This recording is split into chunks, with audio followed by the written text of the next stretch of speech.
5 years after I rejected my mate, Sean, he had become the Lichen King. And most importantly, he now had a beautiful mate.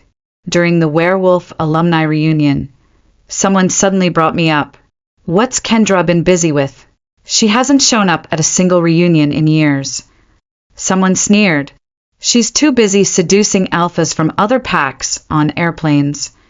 On airplanes? Yeah, she's a werewolf flight attendant with Full Moon Airways. They cater to alphas and lunas from all kinds of packs.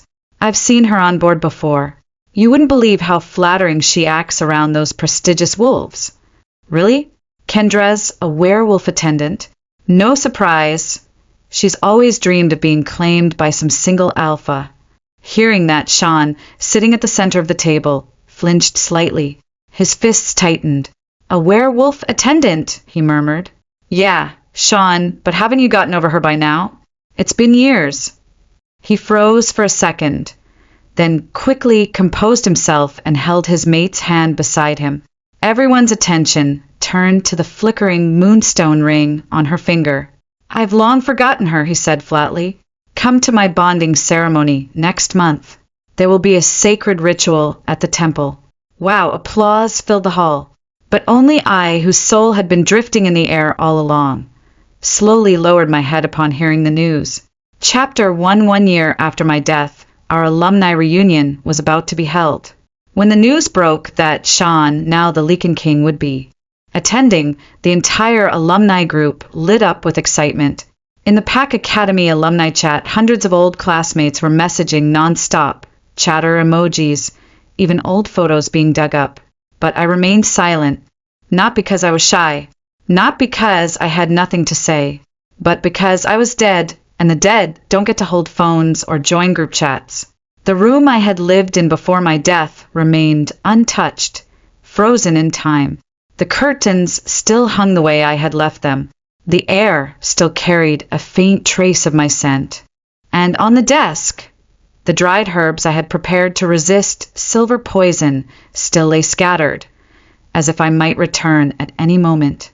But I wouldn't. On the day of the alumni reunion, my soul drifted to the place where they were celebrating. It was a grand werewolf hotel, spacious enough to host hundreds of wolves from different packs. Invisible, silent, I hovered inside, watching as they arrived one by one. Then suddenly something pulled me in.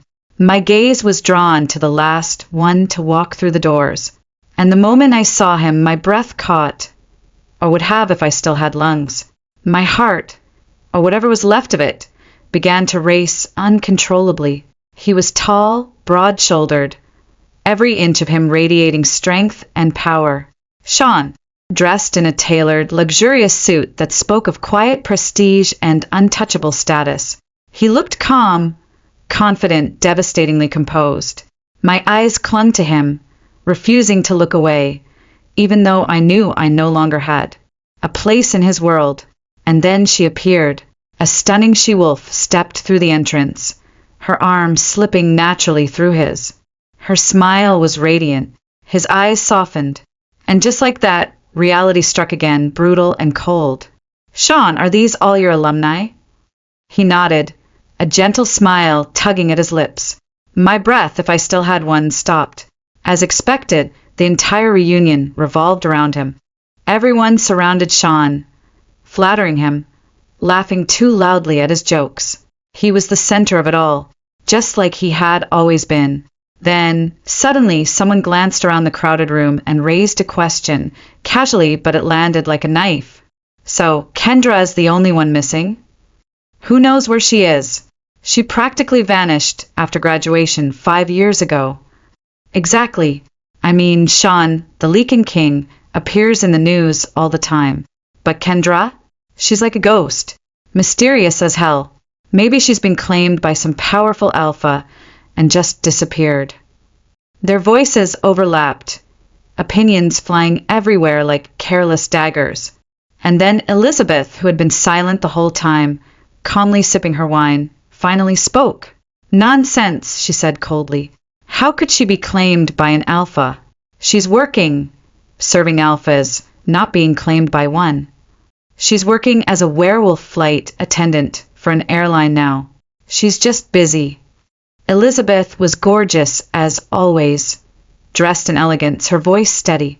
She had mated with a beta last year, a good match, everyone said. Did you see her there? The question sparked a flurry of curiosity. One by one, they leaned in, hungry for gossip. A flight attendant? What a fast-track way to get close to alphas, especially with that airline aiming at prestigious wolves. She's always been smart like that. Which airline is it?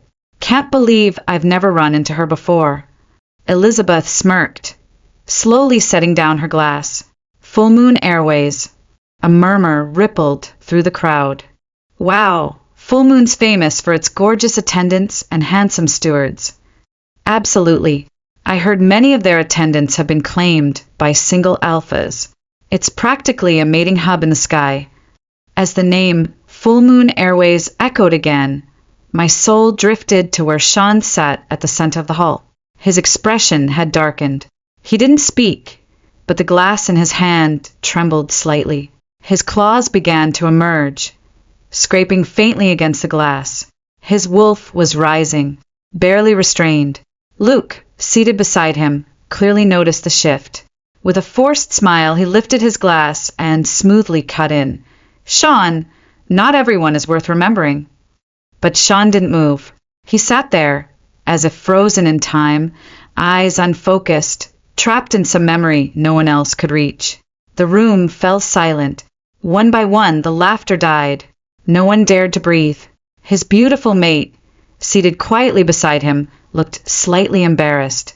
She gently reached for his hand, her touch soft, almost hesitant. A few seconds later, Sean seemed to return to himself. He lifted his glass, tapped it lightly against Luke's, and forced a thin smile. I've forgotten for far too long, he said, voice low. Then he took a slow sip of wine and tightened his grip on his mate's hand. There's something I forgot to mention. He stood, eyes scanning the room that had fallen silent again. Next month, I'll be holding my bonding ceremony. A pause. I hope all of you, my dear alumni, will come and witness the ritual at the sacred temple. A murmur of surprise and applause followed, but I, the invisible soul floating just above them, lowered my head in silence. Forgotten. Again. Chapter 2 after the alumni reunion. My soul wandered through the empty streets. When I drifted back to my old den, I noticed a light glowing faintly from within. Curiosity pulled me closer. To my surprise, it was Julia, my best friend. She was quietly cleaning my room. Every item was still in its place, as if time had frozen. Even the herbs I'd once used to resist silver poisoning were still scattered across the table. She moved gently, reverently. Then she picked up the phone I'd used before I died, plugged it in, and charged it without a word. My soul trembled. My eyes blurred with tears I could no longer shed. Suddenly the phone buzzed. Julia paused mid-step, then walked over and picked it up. It was a message in our Pack Academy alumni chat. Sean, which date are you holding your ceremony? Then another message followed, a photo. Sean and his beautiful mate, sitting side by side, smiling. Wow, they're such a perfect match. Fated mates, chosen by the moon goddess. 1,000 times better than that shallow, vain one. Pang! The phone slipped from Julia's trembling hands and crashed to the floor. Then she dropped to her knees, covering her face, and broke down crying. Her sobs filled the room that once belonged to me. After a long while, she reached up and took my photo down from the wall. Her fingers brushed across the glass as if it were my face. You fool, she choked out. You kept whispering his name until your very last breath, and now he's claiming someone else. After Julia left my den, she took my phone with her. Curious and a little confused, I followed her to her own den. Ever since my death, the only comfort I had was seeing Julia visit my room. She would always charge my phone, not knowing that through that simple act, she was giving me the only connection I still had to the living world. It was strange, even after death, I could still read the news, still see the messages, still feel a flicker of life. Julia was a poor Omega, Her mate had died shortly after their daughter was born. And that little pup, she came into the world with a heart defect. My soul ached just watching them. Why do the kindest hearts suffer the most? While others, Julia gently placed my phone on the table and curled up in bed beside her sleeping daughter. I remained awake, drifting silently through her den watching. The two of them breathed in sync, their pain softened only by each other's presence. Suddenly my phone lit up. A notification. I floated closer. My soul froze when I saw the headline that flashed across the screen. The Leakin King involved in a midnight car crash. Vehicle smashed through guardrail. The location was on Luna Fong Road. Did he get hurt? I didn't have time to think. My soul rushed toward Luna Fong Road like a gust of wind. When I arrived, the street was already packed. A crowd of werewolves had surrounded the scene. I could barely see anything. Only the crushed top of a Maybach, its silver frame twisted like torn flesh. My heart pounded. Panic surged through me as I squeezed through the gaps in the crowd, my soul nearly unraveling in desperation. Where is he? Where's Sean? But I couldn't see him, not even a glimpse. My mind was spiraling into chaos. Then, Sean, your wolf is hurt. I'm taking you to the infirmary. A voice cut through the noise. I turned around sharply, breath caught in my throat. There he was, sitting on the cold pavement, his arms hung limp at his sides, claws cracked, blood trailing slowly down his wrist and dripping onto the ground. My soul trembled. It was like the last piece of me had shattered. He didn't say a word, not even a glance to the crowd, just quietly stepped into the werewolf ambulance as if nothing in this world mattered anymore. Chapter 3. The healer advised him to stay in the infirmary for a few days, but Sean refused. Left right after his wounds were dressed. His beta, clearly worried, spoke up while driving. Sean, you really should get a full checkup. Your wolf was seriously injured. Sean rubbed his temples and leaned back in the seat, his voice low. Who's handling the accident scene? Gamma Dave, the beta replied quickly. Sean didn't respond. He simply closed his eyes, exhaustion washing over him like a wave. When they arrived at his den, a grand mansion that stood like a silent fortress, the front doors opened automatically. One by one, the lights inside flicked on, illuminating the cold, elegant interior. He walked in without a word. I floated silently behind him, my soul drifting through the familiar halls, taking in every corner, every piece of furniture. I couldn't help but sigh. That poor wolf, who once wasn't even welcomed by his own pack, is now the Leakin King. You can go now. But his beta didn't back off. Sean, your energy feels off. What happened? Did something go wrong at the alumni reunion? Those who had shared years of loyalty and battle with Sean knew, though they rarely spoke of it, that he once had a bond that nearly broke him. Back in werewolf school, the star of the pack was rejected by his destined mate. When the bond snapped, his wolf went nearly feral, and Sean had collapsed under the weight of it. For a whole year, he did nothing but drown in sorrow. Now, the mere mention of that wound made his eyes flash with pain. He turned to glare at his beta, and that one look was enough. The beta fell silent immediately and left without another word. My soul stayed in his mansion the entire night. While he rested, slouched on the sofa, I sat silently beside him, just staring at him. But he couldn't feel me. He couldn't even catch my scent. To him, I no longer existed, not in sound, not in presence. He didn't even react to the calls from his mate. He sat there the whole night, unmoving, until dawn broke and sunlight spilled into the room. When he finally stirred, he checked his phone, sighed, and put it down without replying. Then he walked off to take a bath. I was confused. Why didn't he call his mate back? After all, she had called him last night. She must have waited the whole night for a response. But a moment later it hit me. Maybe he was afraid of waking her. Later, when he returned to the pack house, he buried himself in back-to-back meetings with leaders from different packs. At noon, when he finally checked his phone again, a flood of notifications hit him like a wave.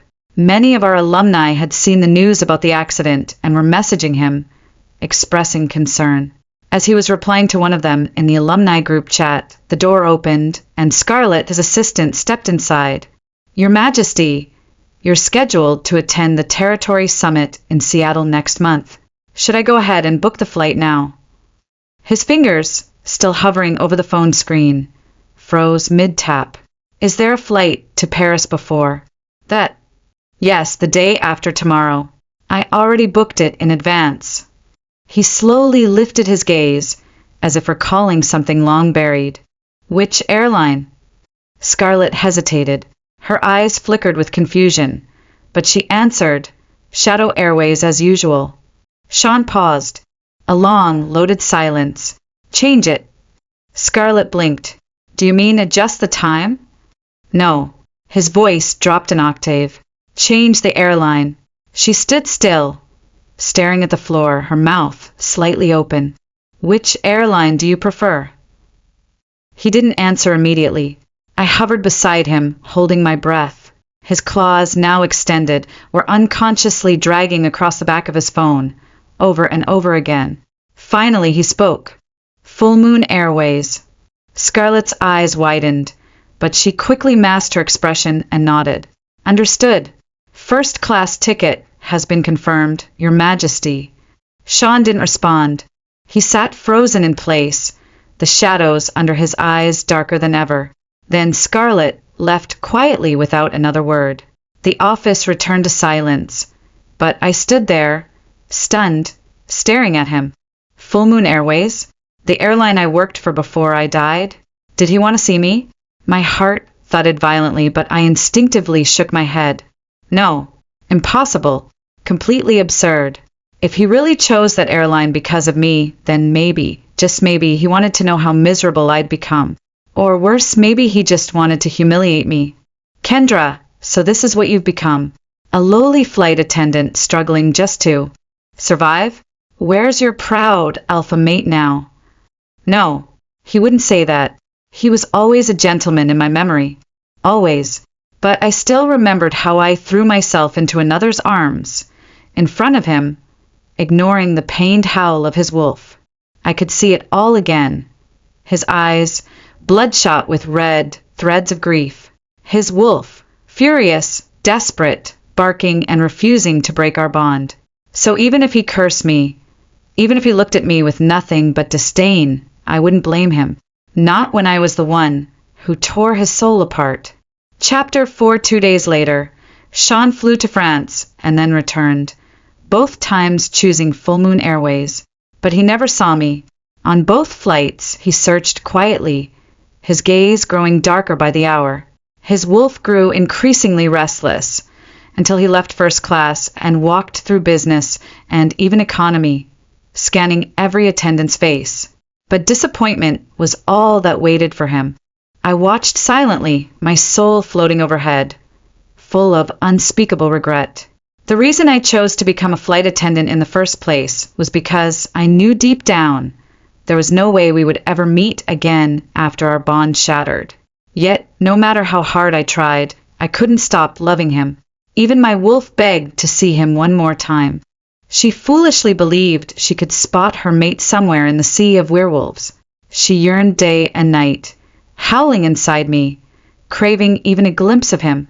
When I heard he had risen to become the Leakin King, a powerful ruler whose face often appeared in headlines, flying across continents to handle werewolf affairs, I made a reckless decision. I joined the top werewolf airline that catered exclusively to powerful alphas and Lunas. I thought maybe fate would let us cross paths again. But in the 3 years I worked aboard those flights, I never saw him. Not even once.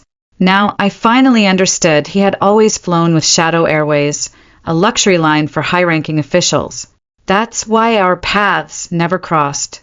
The realization hit me like suffocating cotton stuffed deep into my chest. I couldn't breathe. Even during this flight, our leader kept checking on Sean, trying to charm him with her flawless service. "King Sean, how was your flight experience?" she asked sweetly, desperate to ensure this prestigious alpha would fly full moon again. But he gave no answer. because the only thing he came looking for wasn't there. I didn't return to my den. Instead, I followed him, floating silently, watching from the shadows wherever he went.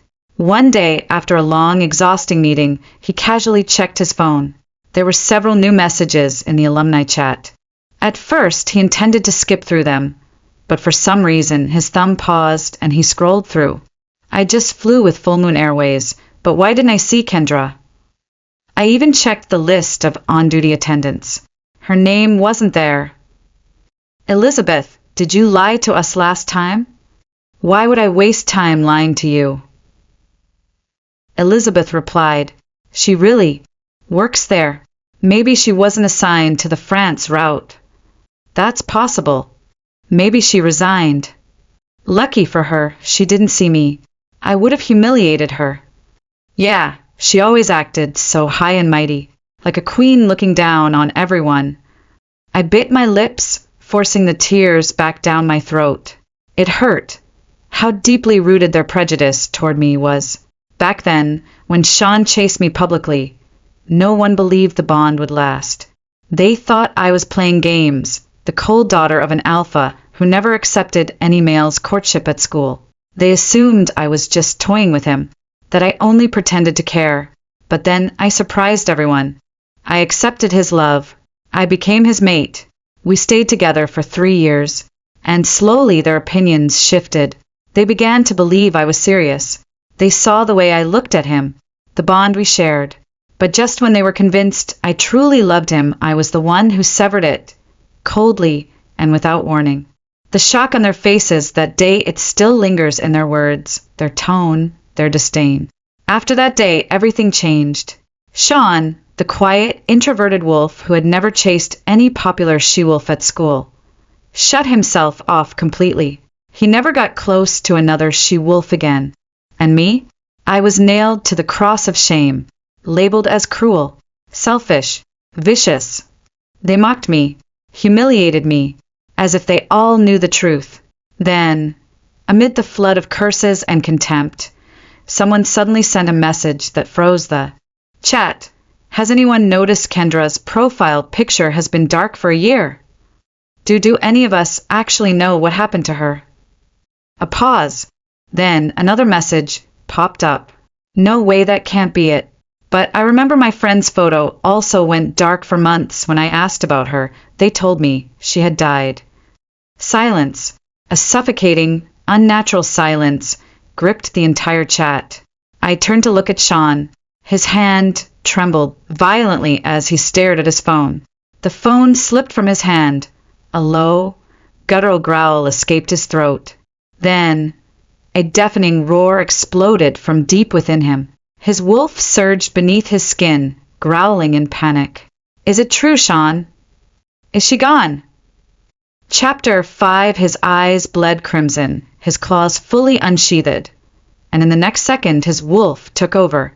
A massive beast burst forth from his body and collapsed to the floor, howling in agony.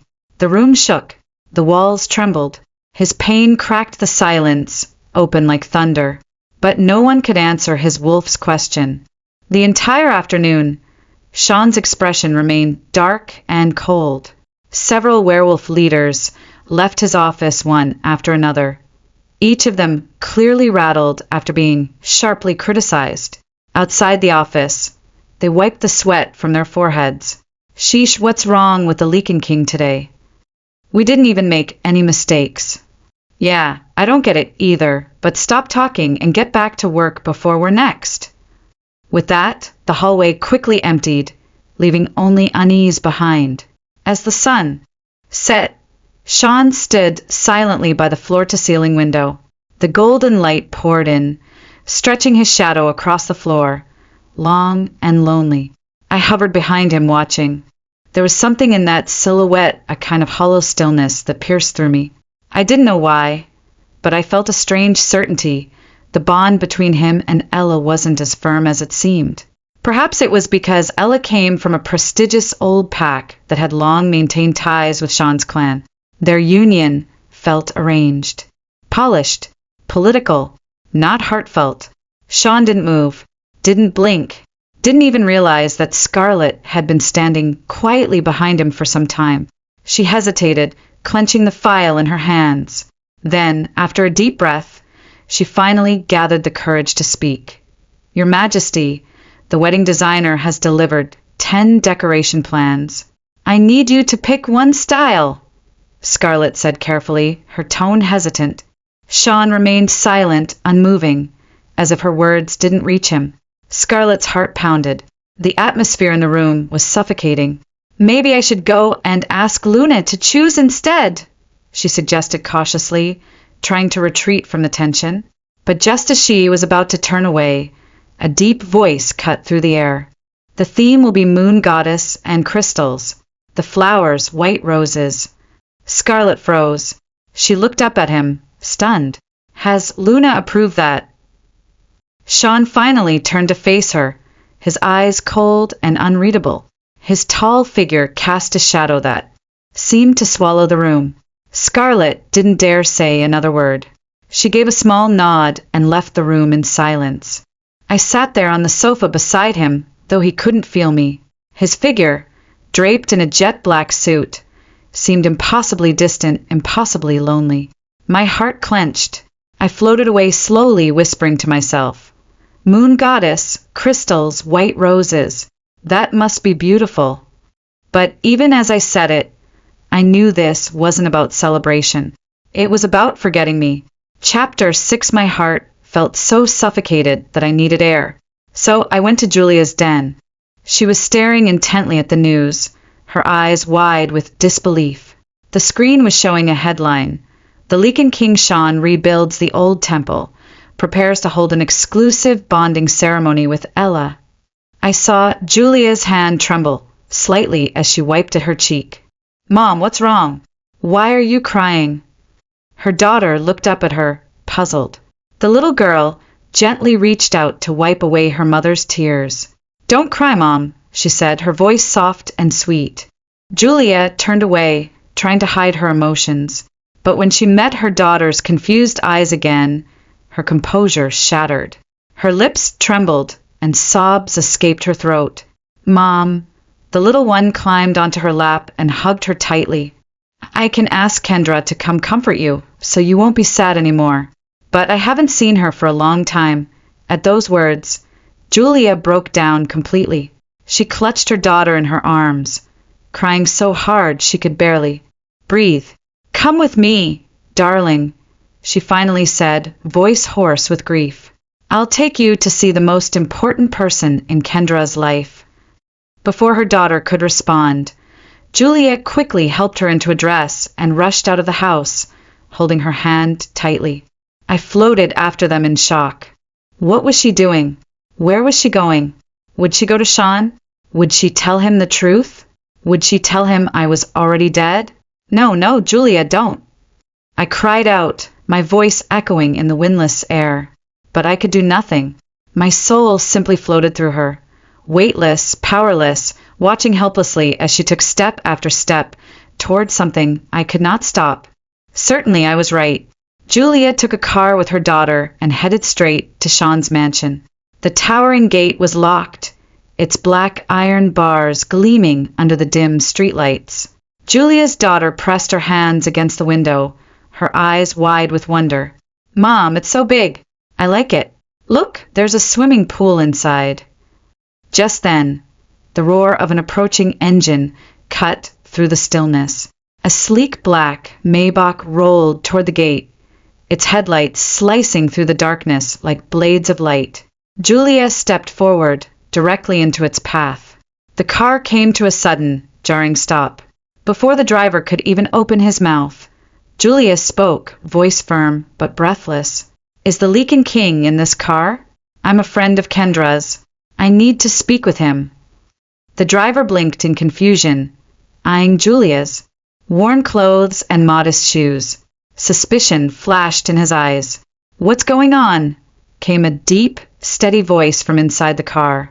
The tinted window slid down halfway, revealing Sean. His expression was unreadable in the shadows. The driver quickly turned to him. "Your Majesty, she says she's a friend of Kendra's." A minute passed after the car stopped, but Sean didn't move. He just sat there, unmoving, cold eyes staring ahead. Then, without a word, he finally stepped out of the vehicle. The scent of a powerful alpha immediately thickened the air. He glanced at Julia, his tone filled with contempt. "You say you're her friend?" Julia had prepared herself. She had told herself over and over again, "You're going to face the Lichen King." But when Sean stood before her, tall and exuding an overwhelming aura, she still instinctively lowered her eyes. She nodded slightly, avoiding his gaze. Sean sneered, the corner of his mouth curling. "Didn't she mate with an alpha? And yet she made friends with an omega like you." That stung more than Julia expected. "He still hates me so much. Even after all these years, even enough to humiliate my friend. I wanted to stop him, to scream at him, not to hurt her, but I couldn't. I was just a drifting soul." Julia frowned and straightened her spine, forcing herself to hold her ground. "The Lichen King doesn't need to speak like that," she said sharply. "Yes, it was Kendra who rejected you. But now, haven't you already claimed another mate?" Sean's face immediately darkened. A guttural growl slipped through his clenched jaw, his wolf's fury barely restrained. "Our bond broke 5 years ago. Why shouldn't I claim my mate?" he snarled. Then his eyes narrowed, voice sharp and cutting. "This is ridiculous. Did she send you? What does she want now? Money? A title?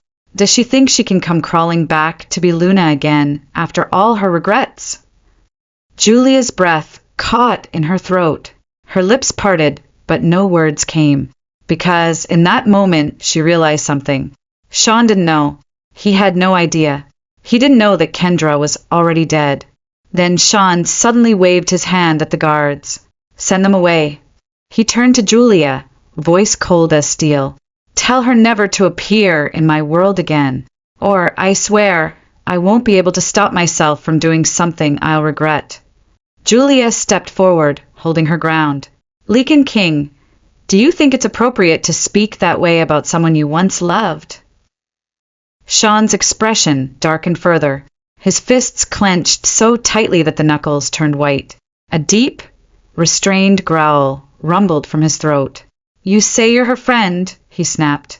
"Then you should know exactly how she humiliated me in front of the entire school." His voice was raw now, half man, half beast. "She didn't just reject me. She broke me." Julia's lips trembled, her confidence wavering. "She said she was sorry. She cried for you through countless nights." Sean scoffed bitterly, his voice turning hoarse with suppressed rage. "Cried? You think a few tears could make up for what she did?" His eyes burned with fury now. "Do her tears equal the broken legs of my wolf? Do they match me kneeling, begging her not to leave? So that's it? Everything can be washed away by a few tears." He turned sharply, storming back toward his mansion. Julia panicked and called out after him, her voice desperate. "Lichen King, don't worry. Kendra will never show up in your world again. Not now. Not ever." Sean froze in place. Then, slowly, he turned around, his body trembling ever so slightly. His sharp gaze locked on her.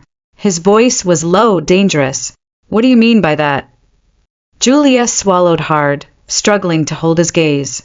"I know Kendra hurt you deeply, but don't you think maybe she had reasons we never understood?" "Yes, you missed each other, no matter how much you loved each other. That's the tragedy." She looked away, holding back tears. "I believe if she knew I was here now, she'd ask me to bless your new bond. She'd want you to be happy." She bowed her head, turned around, and left with her daughter, never revealing the truth. Chapter 7. That night, Sean completely lost control. He smashed his fists into the window again and again, until blood streamed from his knuckles and painted the glass crimson. I hovered in the air, frozen in place. I never expected he would react like this just because he saw Julia. When the servants rushed in with the medical kit, he kicked it aside violently. "Get out!" he roared, voice hoarse with fury and pain. For a long moment, no one dared approach him. Then a sharp voice cut through the tense silence. "Sean, are you trying to kill your wolf?" I turned around in shock. An old wolf, his fur almost entirely silver, stood at the entrance.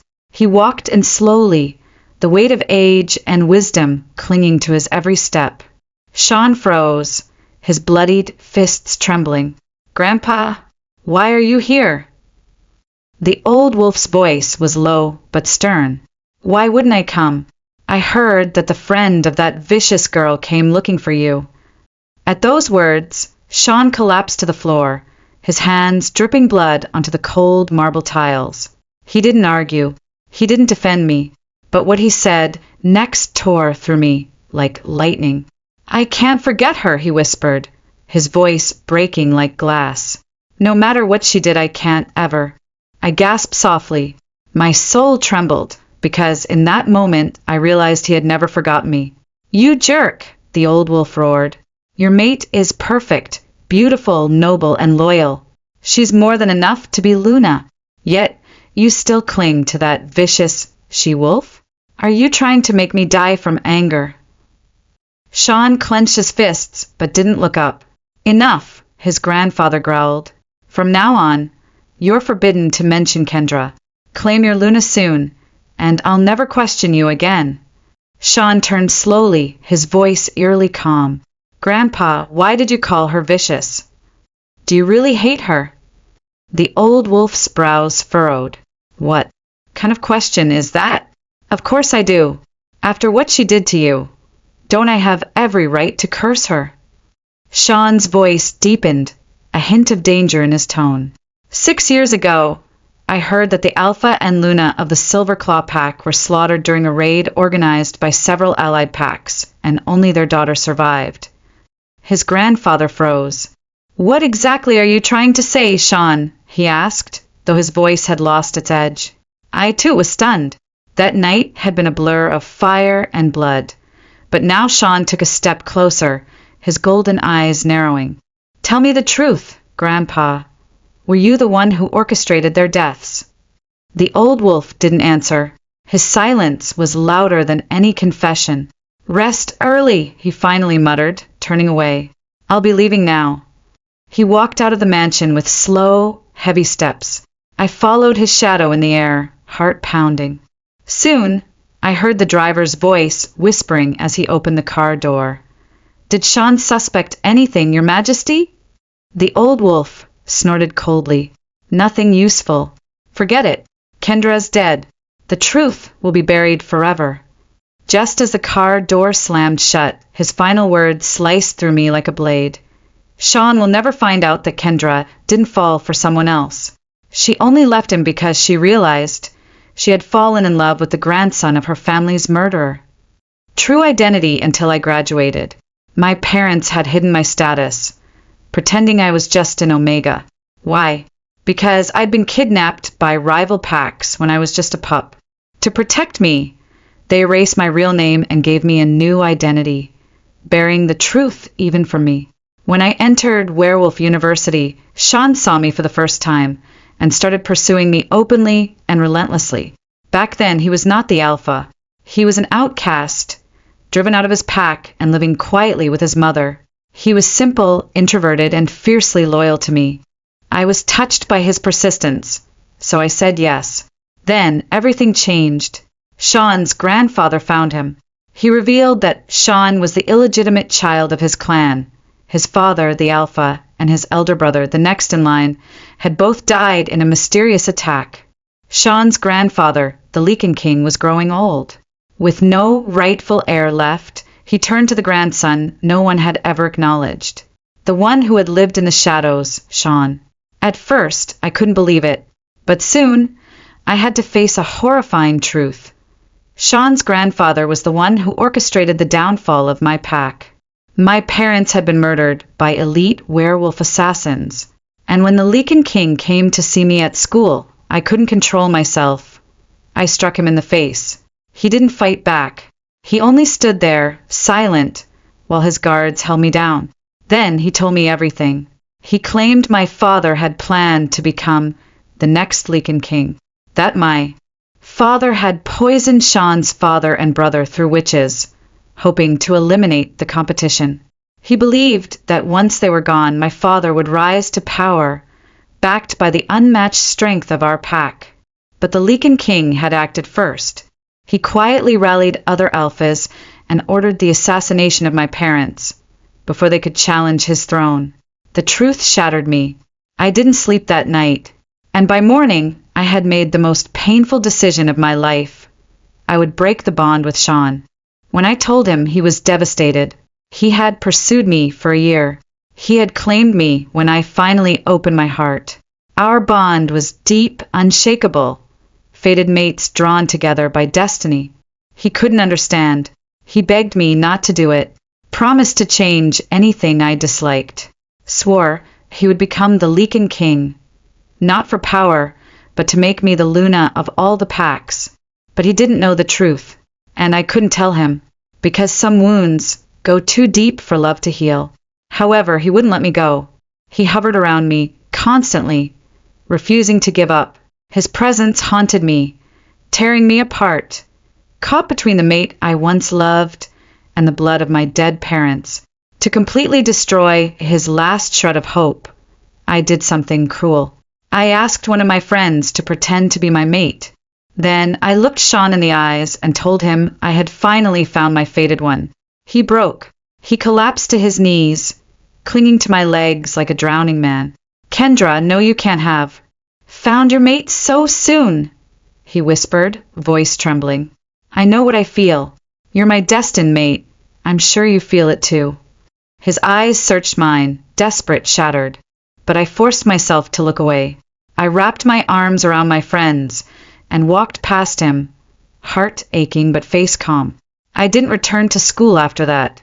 When I finally came back, I heard he had gone back to his grandfather's pack. And after that day, I never saw him again. Chapter 9. My soul, it felt like it was thinning. Was I about to fade away? At the charity gala, I followed behind Sean, utterly exhausted, body and spirit. I knew, deep down, this would probably be the last night I could stay by his side. Sean looked immaculate in a tailored suit, surrounded by alphas and nobles from different packs. When he first entered the werewolf elite circle, several veteran leaders assumed that his clan was in decline and tried to take advantage. But Sean retaliated swiftly and ruthlessly. He had always been cold and unyielding. No one could take anything from his hands. Leakin King. That voice? I turned around. It was Kelvin Smith, the director of Full Moon Airlines. During our training sessions, I'd heard him speak before. His voice was unmistakable, deep, rough, commanding. What truly stunned me, however, was the female wolf on his arm, my former chief flight attendant. Sean was about to walk past, but paused and lifted his glass toward Kelvin. "Mr. Smith." Kelvin was visibly surprised. He hadn't expected the Leakin King himself to acknowledge him, especially after seeing several alphas receive nothing more than cold dismissal. "Leakin King," Kelvin said eagerly, seizing the moment. "I recently acquired a moon goddess painting. I wonder if you'd be interested? If so, I'd be honored to show it to you in the lounge." Sean declined with polite indifference. "I'm not interested in things like that." But then his expression grew darker. "However, Mr. Smith, I do have a friend, someone I believe once worked for Full Moon. I'd like to ask about her." Kelvin blinked. "A friend of yours worked at our company? Was she a senior officer? A deputy director? Please, just say the word. I'll make any arrangements you need." Sean cut him off. "She was a flight attendant." "Excuse me." Kelvin looked completely dumbfounded, but then, as if suddenly understanding, he smiled. "Well, you're in luck. The lady with me tonight happens to be our most distinguished chief flight attendant. She's flown for over 20 years. There's no one on staff she wouldn't know." Sean turned his gaze to the woman, elegant, poised. It was Chief Attendant Emily. She offered a soft, professional smile. Then Sean spoke the name, low and deliberate. "Kendra." "My name." The moment it left his lips, my soul trembled. He was asking about me. Emily stiffened. Her eyes widened in disbelief. Sean immediately noticed the shift in her expression. What's wrong? Indeed, it was no coincidence. Emily had always looked out for me when I worked under her. She had known about my resignation. She had known about the silver poison. She came to see me in the infirmary when my wolf was already too frail to move, barely able to whimper, let alone roar. She'd hugged me tightly and cried like a sister. Her voice trembled. Leakin King, what was Kendra to you? How do you two know each other? Sean's eyes narrowed. Sounds like you knew her well. Emily clutched her wine glass, but her trembling hands gave her away. Sean's frown deepened. Kelvin grew impatient, clearly hoping to please the king. Emily, don't keep the Leakin King in suspense. If he's asking about her, just have her come over. I'll send a car immediately. But Emily's voice cracked as she cut him off. She can't come. Kelvin frowned. What do you mean? Is she mid-flight? Sean's brow furrowed further. A trace of irritation surfaced. Kelvin looked around, lost for words. Emily took a deep breath. She resigned a year ago. A pause. Sean's eyes sharpened, then calmed. She did? Do you know where she went afterward? Emily's eyes turned glassy. She slowly shook her head. She didn't go anywhere, she passed away. It was the silver poison. It had metastasized. She died on July 2nd of last year. What? Crash. A wine glass shattered against the marble floor. All eyes turned toward them. I stared at Sean in shock. He completely lost control. Grabbing Emily by the shoulders, his eyes wide, unblinking. You're joking, right? You think this is funny? Do you have any idea how many lives it would cost to lie to me? Emily winced in pain, but didn't pull away. She didn't retract a single word. Instead, something seemed to click in her mind. She kept murmuring someone's name near the end. Sha something with SH, so all this time she was thinking of you. What? Sean released her instantly. He stumbled back 2 steps, as if struck by lightning. Chapter 10, The Truth of My Death, Sean finally knew. It was 10 p.m. that evening. Emily brought him to the house where I once lived. Julia arrived, only to find the two of them standing silently at the door. You too. Emily recognized her and gave a quiet nod. Please open the door. Julia unlocked it without another word. Sean stepped inside. He was still tall, still imposing. Yet in that moment he looked so thin, so heartbreakingly fragile. He walked into my bedroom, pulled open a drawer and took out a photo album. The moment he flipped it open, he broke down, hugging it to his chest as he wept. It was the album we had bought when we first started dating, filled with little fragments of the love we once shared. Julia stood silently at the doorway. She pulled my old phone from her coat pocket, placed it beside him, and quietly left the room. Sean picked up the phone and turned it on. The lock screen was a photo, his silhouette, his back, forever walking away. He opened the notes app. It was my silver poison journal. He read it, one entry at a time. February. The pain is unbearable. If only Sean were here, he'd be so anxious, pacing around, trying to comfort me, maybe even crying out of frustration. But he won't come. Even when I wasn't sick, I flew for 3 years and never saw him once. I guess he just doesn't want to see me anymore. February 7th, God, it still hurts. I think I'm going to see Mom and Dad soon. The only thing I still can't let go of is Sean. It's been 4 years since we broke up. Maybe he's long forgotten me. March 6th, I miss the pasta shop outside our old campus. Lately, I've been thinking a lot about the times we ate there together. Those quiet, beautiful moments. April 10th, why does fate have to be so cruel? Why did Sean have to be born into that family? If he weren't, would we still be together now? No, it's better this way. I'm dying.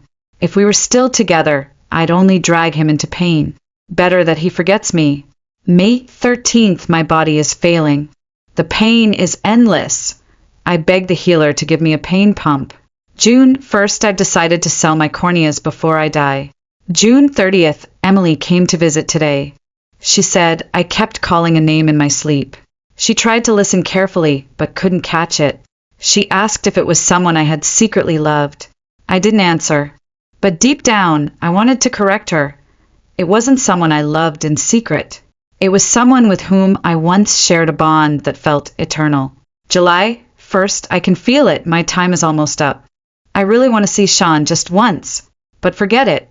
I'm just skin and bones now. I don't want to scare him. And if he hasn't forgotten me, it would only tear him apart. Then again, how could he not have forgotten me? I said such cruel, heartless things. He probably cast me out of his world long ago. But it's okay. Let me pretend, just once more, that maybe he still remembers me. July 2nd, goodbye world. I'm going to find Mom and Dad.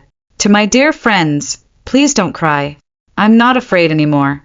I'm finally saying goodbye to the pain. Sean set the phone down.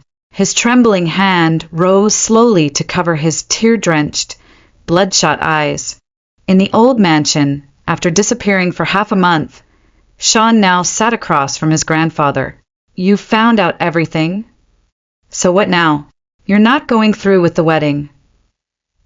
Sean sat with his head lowered, utterly drained. I can't. She's no longer in this world. Who else would I claim? What kind of nonsense is that? Isn't your mate alive and well, still waiting for you? He looked up, but his gaze was blank, hollow, fixed on the window. Grandfather, I never intended to bond with her. That wedding, it was meant for me and Kendra. I had it all planned out. If she didn't show up before the ceremony, I was going to tie her up and drag her there by force. Make her my Luna, whether she liked it or not. Even if she hated me, I'd still choose a life of torment with her over a life without her. What did you just say? No wonder your mate said you never asked her how she felt. You ungrateful bastard. Sean's grandfather finally snapped. He raised his cane and brought it down hard on Sean's shoulder. Her family killed your biological father, your brother, and you still had the audacity to talk about claiming her? You've disgraced our entire clan. Sean sneered. My father? Tell me, if they hadn't died, would you have even acknowledged me? I graduated at 21, and my mother told me since I was a pup that I had no father. This so-called father of mine. Aside from a photo on a memorial wall, have I ever actually seen him? Grandfather, you're wrong. I never had a father, and I certainly never had a brother. He pulled out a thick folder and slammed it on the table. This father you speak of, he raped his secretary just to feel something new. That secretary is my mother, and you, terrified of scandal, banished her the moment you found out. You threatened her, told her never to covet a single thing from the our clan, or you'd make her vanish. Even when she gave birth to me, even with your blood in my veins, you already had your precious grandson. You never saw me as family, just a bastard pup, a threat, a shameful stain. You placed guards to watch us like criminals. We weren't allowed to make a single move. Sean stood up. Take care of yourself, grandfather. Try to live long, make it to 100 if you can. His grandfather reached out with a trembling hand, desperate, as though something priceless was slipping through his fingers. Sean, don't. But the man walking away never looked back. 3 years later, my grave was suddenly dug open. I was horrified. Then a group of wolves gently laid a sleeping figure beside me. When I saw his face, I collapsed in tears. It was Sean.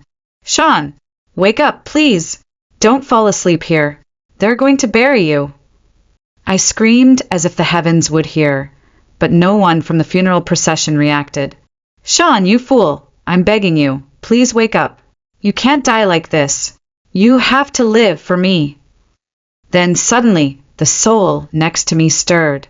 He sat up, wrapped me in his arms, and whispered with a tired smile, Silly girl, I'm just tired. Can't I take a nap? I stared at him in disbelief, then shook my head desperately. No, you can't. You have to go back. But he let go of me, lay down again, and stared up at the sky with one arm behind his head. I can't go back anymore. Guess you got lucky, huh? Now you get to spend eternity with a ridiculously handsome soul. He even arched a brow and smirked at me, teasing till the very end. Much later, I finally let go, just a little, of my anger. Sean, so you're really dead now. What about your grandfather? And your mother? He let out a slow, weary sigh. They're both gone too. I froze in disbelief. How is that possible? He gave a cold, bitter laugh. My grandfather was already 90. What were you expecting? That he'd really live to 100? He was being kept alive by medication for years. And your mom? He rolled his eyes, a flash of pain behind the sarcasm. So you really never checked on me? Not even once. She passed away a year after I returned to the clan. Grief, it swallowed her whole. I dropped my gaze to the ground. It took me a long time before I could bring myself to ask, then what happened to your pack? He leaned back, crossing his legs with a calm, almost indifferent air. I handed everything over to the Werewolf Council. Let the next generation clean up the mess. It's no longer my burden. I tilted my head back to gaze at the stars above us. He reached over, gently pulling me down into his arms. Mate, come lie here with me. Let's watch them together. I turned toward him, voice soft. But aren't you going to look? The stars, they're so beautiful tonight. He smiled and gently pinched my cheek like he used to. They are. But next to you, my mate, even the stars pale in comparison.